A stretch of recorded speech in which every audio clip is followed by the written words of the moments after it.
Sir నమస్తే sir నమస్తే అండి, చెప్పండి సార్ బాగున్నారా? చెప్పండి సార్ చెప్పండి సార్ బాగున్నా సార్. సంతోషం సార్. సార్ పొద్దు నుంచి ట్రై చేస్తున్నానండి. సార్ సార్ నాకు ఎంగేజ్ వస్తున్నదని కొంచెం డిసప్పాయింట్మెంట్ కన్నా ఆ. అంతమంది మీ సర్వీస్ పొందుతున్నారు అన్నందుకు నాకు ఆనందంగా ఉంది. అప్రిషియేట్ అండి. సేవలు ఇంకా కావాలి.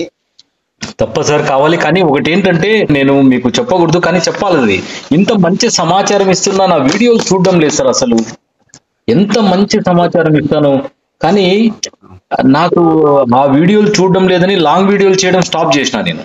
నేను చూస్తాను సార్, చూసి లైక్ చేస్తాను సార్.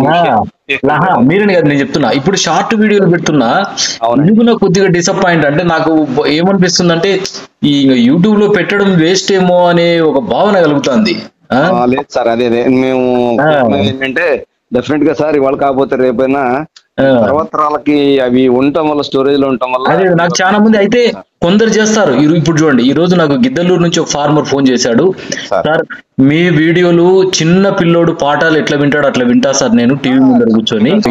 ఆయనైతే చెప్తున్నాడు, బాధపడతాను. నేను చదివింది ఇంటరే సార్, కానీ నేను మీ వీడియోలు చూసి చాలా నేర్చుకునే అట్లా.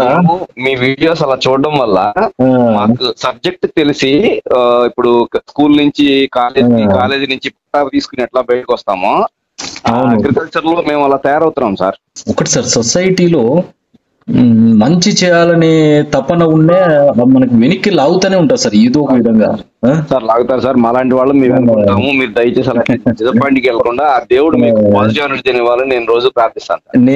నేను నా ఒంట్లో ఎంత నీరసం ఉంది, నా వాయిస్ ఎట్లుంటుందంటే ఈవెన్ నడవలేని స్థితిలో కూడా నా వాయిస్ బేస్ ఎట్లుంటుందంటే ఈయన చాలా యాక్టివ్ గా ఉన్నాడు అనే విధంగా ఉంటది. మీకు ప్లస్ అదే సార్, నేను గమనిస్తున్నాను. అవునండి, వాయిస్ లో మీరు ఎటువంటి అలసటని చూపించరండి. మనం కష్టపడి పైకి వచ్చిన వాళ్ళం సార్, అంత చిన్నగా వచ్చిన వాళ్ళము కాబట్టి మనకు కష్టం విలువ తెలుసు. కష్టపడితేనే అన్నం ఆకలి అవుతుంది అనే ఒక భావన మనకు.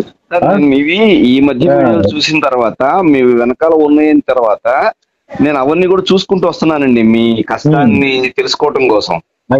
కష్టం చూసిన తర్వాత ఎలా ఉంటుందంటేనండి, అంటే ఒక ఎగ్జాంపుల్ గా చెప్పడం కోసం నేను చేసిన పని అండి ఇది. మీ కష్టం చూసిన తర్వాత అరే బాబు, ఎవరైనా ఇంకో కష్టం పడుతుంటే మీ కష్టం కాదురా, ఆయన పలానా ఆయన ఇలాగా నేను ట్యూటోరియల్ లాగా నేను చెప్తానండి.